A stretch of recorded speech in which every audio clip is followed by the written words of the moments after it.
C'est mauvais, hein. C'est très très mauvais, hein. Mais en même temps, les gars, ça te pendait au nez depuis un bon petit bout de temps maintenant. Ça te pendait au nez. Je suis même étonné que c'est pas arrivé, que ce soit pas arrivé avant. Ou aussi souvent. Cette claque que tu viens de te prendre contre Arsenal. 3-0, match aller, quart finale de Ligue des Champions. Au bout d'un moment, moi, j'avais arrêté de faire les reviews du Real Madrid parce que je voyais aucune évolution en fait. T'analysais le match et tu voyais les mêmes problèmes. En fait, tu payes en fait ton manque de cohérence, ton manque de cohérence sportif depuis le début de saison en fait. T'as fait des choix qui étaient pas cohérents et tu le payes dès le mercato en fait. Je me répète, mais allez voir ma dernière vidéo et mes vidéos d'avant. Mais il n'y a aucune cohérence dans cette équipe. Il n'y a plus de cohésion, il n'y a plus rien. Il n'y a pas de jeu parce que tu n'as pas été cohérent. Tes choix ont été catastrophiques et incohérents depuis le début de saison. T'as pas remplacé des mecs que tu devais remplacer et t'as pris des gars dont tu n'avais pas besoin en fait. C'est tout simple, c'est logique. Tu rajoutes à ça une mauvaise gestion des hommes, un mauvais management, et tu perds tes gars en fait. Tu les as tous frustrés offensivement. T'as frustré tous tes joueurs offensifs durant la saison, Ancelotti. T'as frustré Rodrigo, ou tous tes cadres du moins. T'as frustré Bellingham, t'as frustré Vinicius, et t'as chouchouté Mbappé par contre. Pourquoi faire au final, pourquoi?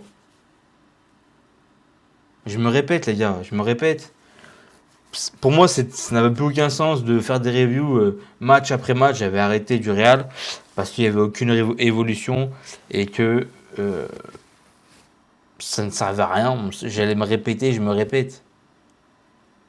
Parce que ce que je dis depuis le début de saison, c'est cohérent et on le voit, en fait. Tu peux pas me dire le contraire, on le voit. Là, tu veux dire quoi sur ce match? Ils ont été inexistants. Inexistants de A à Z. Tu veux faire quoi? Y a rien à dire dans ce match. En plus de ça, enfin, en plus j'ai trouvé Arsenal très très fort en seconde période, mais en première mi-temps, tu les sens quand même crispés, surtout le début de première mi-temps. Tu les sens crispés, tendus, ils font des erreurs bêtes, ils te font des cadeaux défensivement, et même ça, t'as même pas réussi à les concrétiser. Ils t'ont fait des cadeaux défensivement en début de match, Arsenal. Ils étaient crispés, tendus, ça faisait des. Il y avait des tacles accessibles. Je sais pas comment ils faisaient des tacles, ils rataient leurs tacles. Enfin, ils étaient crispés, surtout défensivement. Même offensivement, mais ça se voyait moins, parce qu'une erreur en défense, c'est plus impactant. Mais ils t'ont fait des cadeaux en début de match Arsenal. Tu les as pas concrétisés. Parce que t'es nul. Parce que t'as rien construit cette année. Parce que depuis le début de saison, cette équipe, elle est incohérente. Et en plus de ça, t'as commencé à faire la même erreur que le Paris Saint-Germain. T'as voulu absolument mettre en avant Mbappé pensant que c'est lui qui va débloquer, c'est lui qui va être ton leader de ton équipe. Force est de constater, bah non en fait. Ce joueur-là, on l'a acheté pour ces grands matchs-là, et à chaque fois il est absent. L'occasion là, la seule occasion du Real, seule vraie occasion,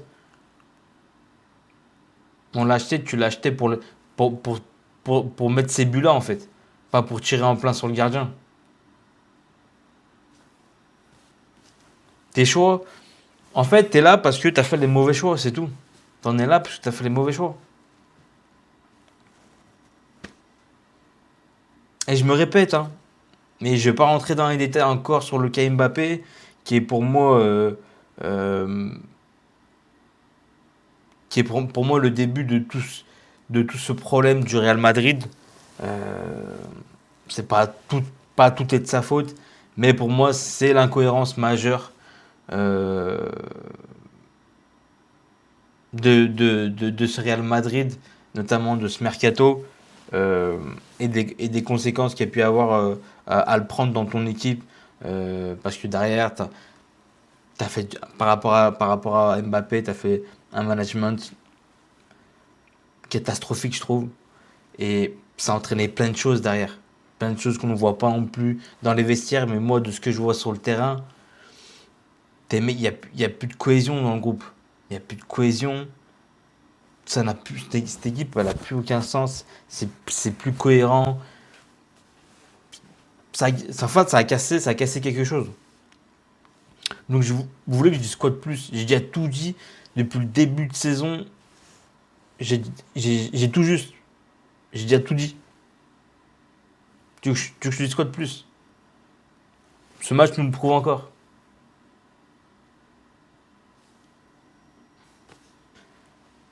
Allez voir mes autres vidéos, les gars. Franchement, allez les voir. Tu t'es fait marcher dessus par Arsenal. Tu t'es fait marcher dessus.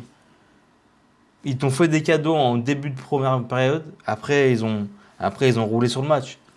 T'as pas saisi les opportunités. Ils t'ont roulé dessus. En seconde période, t'as été inexistant. Inexistant. Sans Courtois, gros, t'es à quoi? 4-5-0 si, si ce n'est plus. Avec deux sauvetages sur la ligne. T'as encore Bellingham qui fait un sauvetage sur la ligne. Je crois après c'était à là-bas. Ou avant. Tu t'es fait rouler dessus. Y a rien à dire de plus. Puis par contre, si, les bijoux de coup franc. Oh là là. Declan Rice, qu'est-ce qu'il t'a mis? Oh, surtout le second coup franc, c'est un bijou. C'est un bijou. Puis tu prends aussi un but magnifique dans le jeu. Quelle, quelle justesse technique.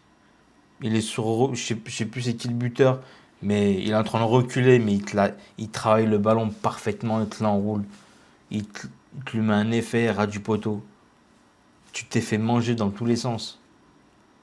Tu t'es fait manger, ça te pendait au nez, gros. Franchement, ça te pendait au nez.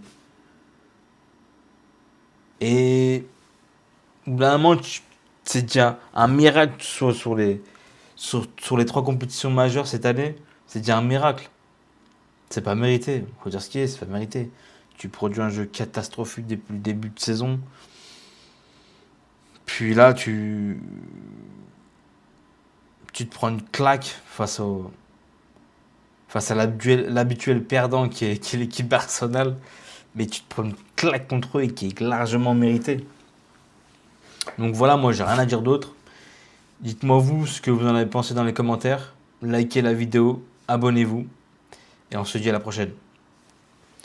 Attends, attends. C'est bon, ça dérange personne mon accoutrement en fait? C'est bon? L'after food, ça va? Ça dérange personne, c'est bon? Rigolo là, riolo. C'est bon là? Ça fait pas trop extrémiste. On va parler de prosélytisme, c'est bon? Non? Ouais, parce que ça, j'aurais pu faire une vidéo dessus les gars, mais bref.